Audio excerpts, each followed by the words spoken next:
Welcome back to Around the World with Dane Waters. I'm your host, Dane Waters, and we are very honored to have with us today Paul Jacob, Global Affairs Analyst, as I like to call him. Not global, and he's not having global affairs. He's a Global Affairs Analyst.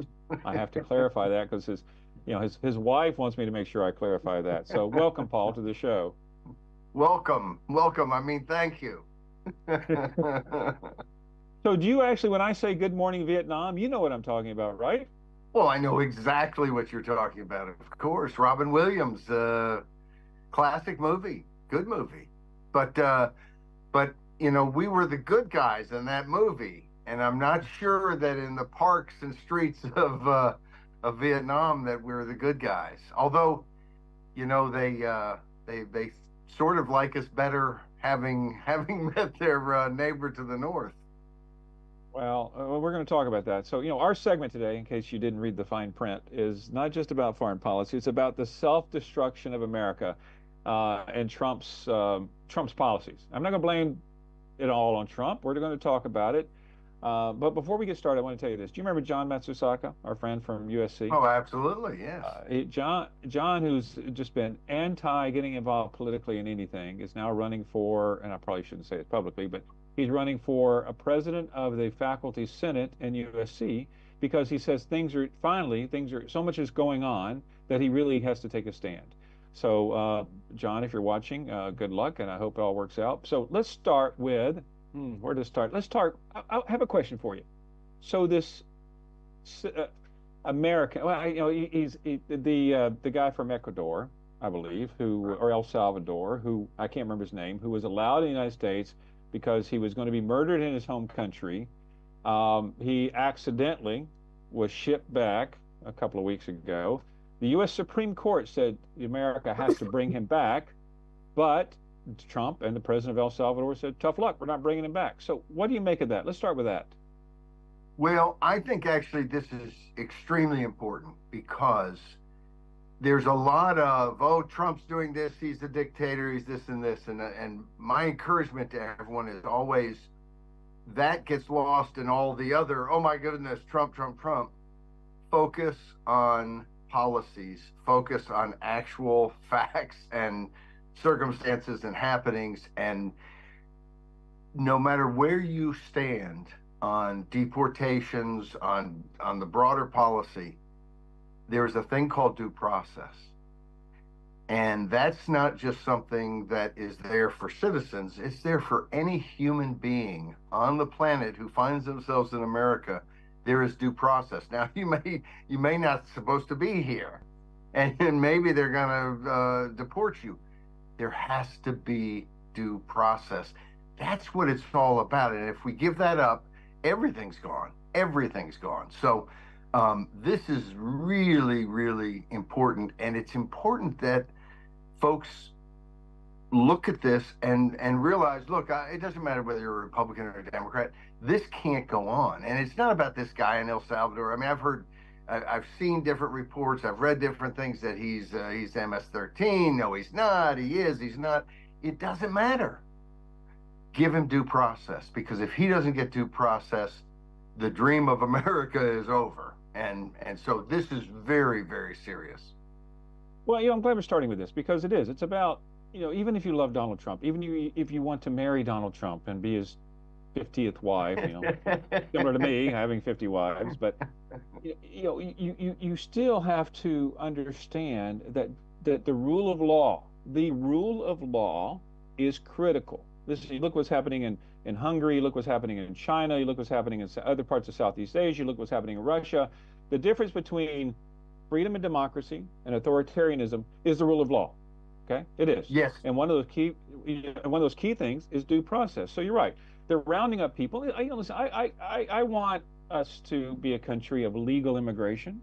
I do. But when you just really round people up, ship them off, and I was, not to belabor this point because I really get caught on this one, but I was reading some of the transcripts about what's happening in court where before the federal judge is asking the U.S. Department of Justice attorneys, like, where is this guy? They say, oh, we don't know. How can you just ignore answering a question from a federal judge? It's just crazy. Anyway, so due process, that's number one. So let's go on to the next thing. Let me just ask you this question, Paul. Do you believe America is self-destructing? Well, let's realize America's 300 some odd million separate individual people. It's an idea. It's a landmass. Uh, we have politically been in the process of self-destructing. Uh, you could argue our whole existence, but I think actually for much of our existence we were building and getting better, and in all kinds of ways we get better today. But politically, we're in a very tough spot. And I think part of it is the world around us. We have authoritarianism on the march, and we really. I look back and I think these alliances we've had in Asia and in Europe that I've always been fairly skeptical of. Like, why are we pouring all our money in over there? These have worked extremely well, and we find ourselves at a point where in the US, there's always been this Europe doesn't pull their weight. But I confront a reality now where we need Europe. At one point, America was the superpower, and I've always hated that term because I think it's not accurate. There are no superpowers. They're bigger and stronger sometimes, but it's not a superpower. And so I look at America and I think, we have been the country that's going to do everything everywhere, police the entire world. We've gotten to a point where we have enemies to where we can't do that. And I think there's a lot of support for Donald Trump, shaking things up in the U.S. and this idea that somehow foreign countries have taken advantage of us. Certainly politicians have taken advantage of us, but not foreign countries so much. And I see that we really need the rest of the world in a way that 20, 30 years ago we did not.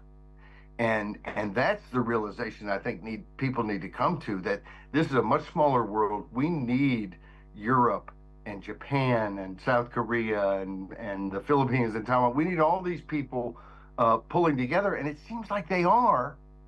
Only we've kind of decided we don't need them, and we do need them.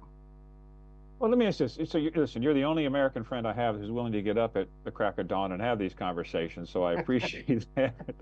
So, come back to foreign policy. So here's the key question. From America, dealing specifically within the 48 contiguous or 50 states, however you want to define it, 56. Trump's policy. 56 states? Years ago, Obama flubbed and said 56, and it was repeated many times. Go ahead. Oh, well, I was going to say, I must I'm have living missed in that the on past. my geography class. But so Trump's policies, let's go through some of them. So immigration, yeah. But let me just ask you this question. What is the number one thing domestically, let's talk about domestically, of Trump's policies that's concerning you the most, and that should concern Americans the most, in your opinion? Well, I mean, let's just step back. I think it's very tough to look at that and say, here's what should concern us the most. I'm more focused on foreign policy, so that's what concerns me the most. And of course, there's some good things that have come out. This leaked memo that says, hey, we're going to put Taiwan defense first, which I think strategically makes a lot of sense. From a domestic standpoint, the biggest thing we're hearing right now is deportations and getting a handle on the border. And of course, the moment Trump comes in, the expectations have changed a lot. And so the border is less of a problem now. But the real issue, I think, is there's a lot of chaos. The things have happened so quickly that I think it's very tough, even for the media that has always wanted to hold Donald Trump to account and cover every move he's making. I think it's been very tough for folks. And so you've got these tariffs, which kind of come out of left field for most folks, because most of our history, recent history, nobody's talking tariffs. That's a thing of the 1930s and before, and that's got the entire world roiled in controversy, and oh my goodness. So this is life in America, and I think maybe in a lot of the world. It's chaotic. I think people want, obviously, costs to come down, inflation to be stopped, but all of a sudden we're off on a roller coaster ride. So I think if you were to say what issue is American or Americans focused on. I think it's figuring out the chaos. Okay, so chaos. I do a lot of foreign policy stuff, as you know, as well. And one of the things that we talk about is that keeping the opposition guessing what you're doing. Okay, so chaos sometimes can be your friend. But putting that aside for a second, let's talk about. I'm going to go back to immigration for a second. Listen, my great grandparents, they came here from Scotland and Ireland. Well, they didn't come here to Vietnam. They went there to the United States from Scotland and Ireland.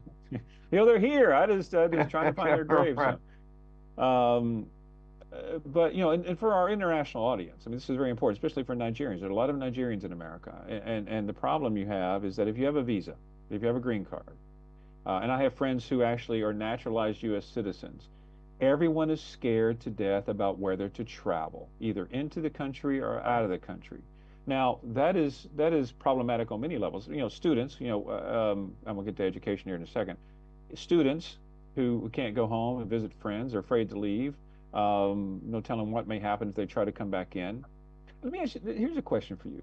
So, I read an article today about one of the reasons that they're now trying to take $2.2 billion from Harvard is because Harvard was allowing anti-Semitism to grow on the campuses. Now,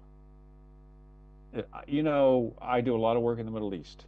To me, if you're having a protest in support of the Palestinians, that does not mean you're anti-Semitic, does it? Does it mean you're anti-Semitic? No, of course it wouldn't. And one of the interesting things about there's all kinds of grounds to deport folks. It is amazing that the Congress has given the president, if he doesn't like the way you look almost, he can deport you. The one reason you can't deport somebody is because they came to America and they accepted America's gift to the world, free speech, and they used it. You can be deported for almost anything under the law, but not for using your speech, as any person in America has a right to do.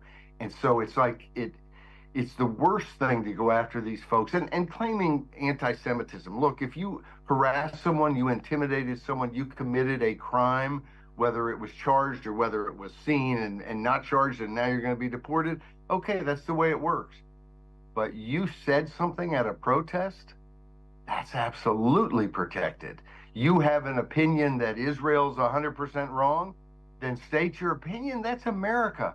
And I think there are some folks who say, well, but these people, they don't really have a right to be here. Well, they're here lawfully and they have every right to speak. That's America. And if we start going after, obviously, we're not going to go after the richest, most popular people in the world. We're going to go after people who said something that, hey, we don't like that. Saying something that folks don't like, welcome to America. So this is a very serious aspect of it, because Trump has a number of policies that I don't think you can assail the policy, but it doesn't mean that it's okay to do it any way you like. You have to follow the rules. You have to follow due process. That's what freedom is. It's not, oh, we never make a mistake. It's that we have a process whereby if you get swept up in something and you're innocent, you have your day in court. And that's what's been denied here. It's a much bigger case than simply, hey, what are the rules of deportation? You can't go after people for using their freedom. Case closed. Well, let me ask you. Well, here's an interesting question, because I never really thought about it.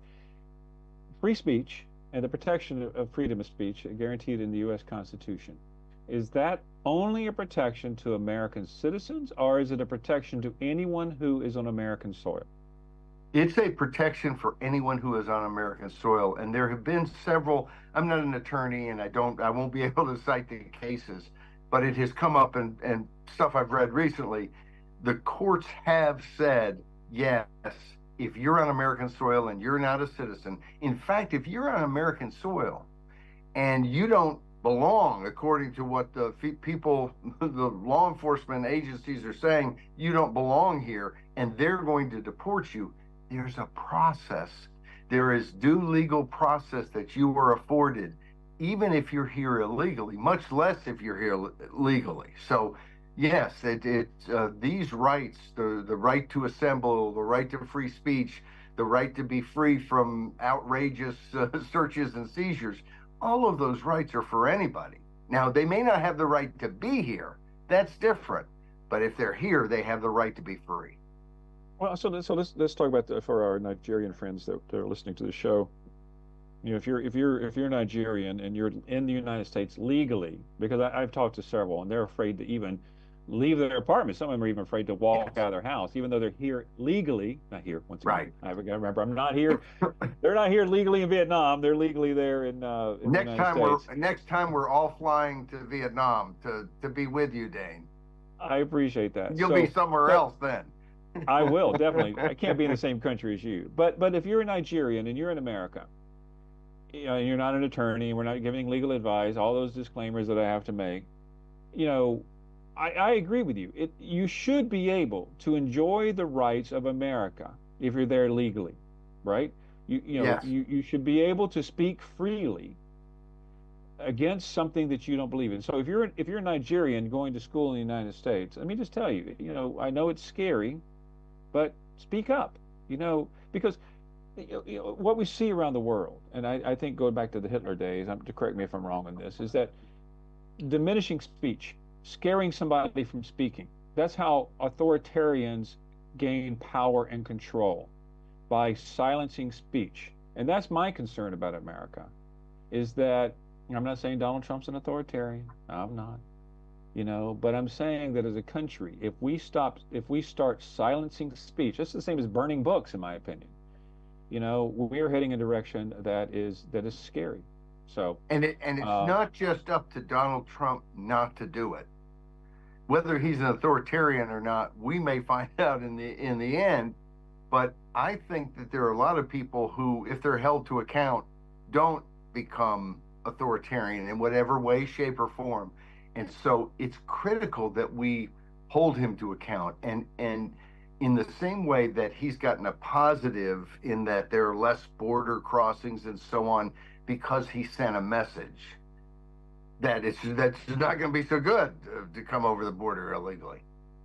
He also has sent a message that's not good, that says America is not a safe place to travel to right now, and that's destructive. And I think the risk of someone coming to America and being deported to El Salvador is really, really, really small. But it's a risk now that someone has to think about. And that reputation of America, and as someone who has not traveled a whole lot in his short life, but has traveled more, you always hear that, oh, they don't like us, they don't like Americans in Europe, and they don't like Americans here, and so on. People around the world like Americans, not every single human being, but they like the freedom that we have. They want what we have.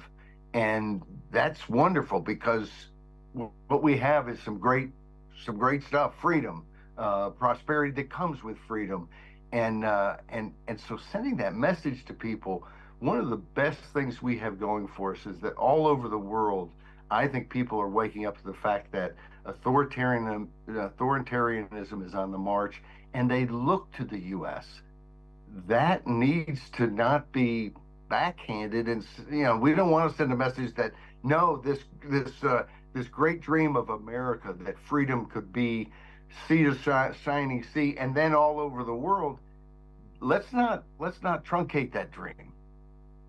well, listen, and I only have 2 minutes here left, so let's talk about this, because one of the things that concerns me, and the reason I want to talk about is America self-destructing, is because the message that's being sent to the young people around the world, whether you're in Nigeria, whether you're in Vietnam, whether you're in Cambodia, whether you're in Peru, wherever it is, I travel the world, and I meet with a lot of young people, and it's exactly what you say. They look to America for guidance. Okay, they look for America about how their country should be.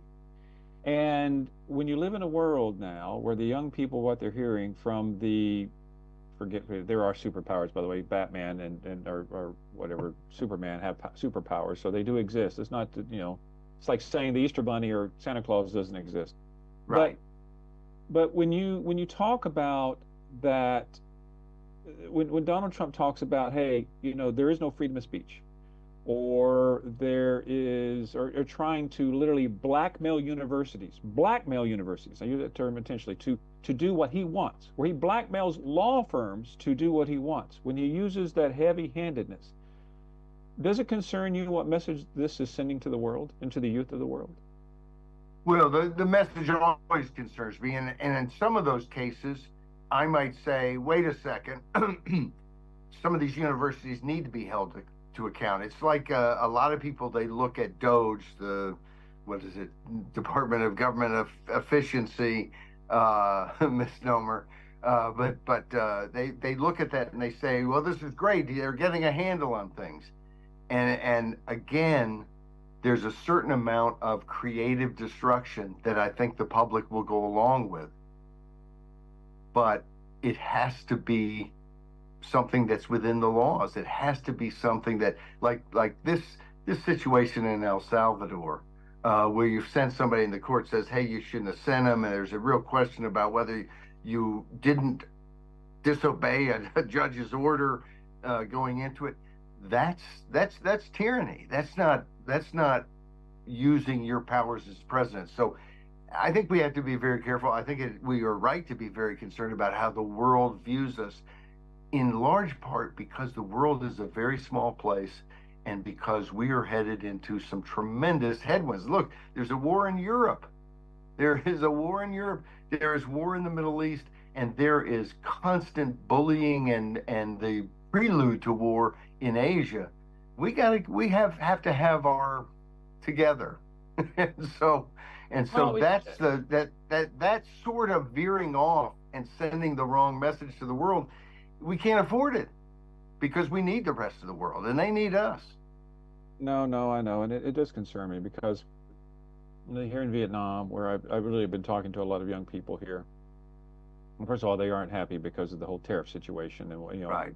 and then in Taiwan, I was talking to Michael Cow, our mutual friend Michael Cow, who says that 70% of small businesses in Taiwan are now in jeopardy because of the tariffs there, and all that kind of stuff. But putting the economics aside for a second, it does really scare me to death when I talk to young people and they say, oh, when I'm future president of my country, or I'm the future prime minister of my country, or I'm the future senator of my country, or the mayor of this big city of Ho Chi Minh, it's okay for me to act in ways that are tyrannical, like Tyrannosaurus Rex, or it's okay. And to me, when I talk about America self-destructing, when America self-destructs, the world self-destructs. There's a guy who told me, and I know I got to get off here. There's a guy who told me that when America sneezes, the world listens, and that's true.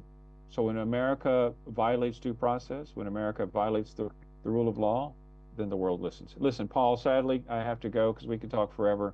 I appreciate being on the show and waking up early like you always do. So anyway, you're a great American, you're a great friend, and I really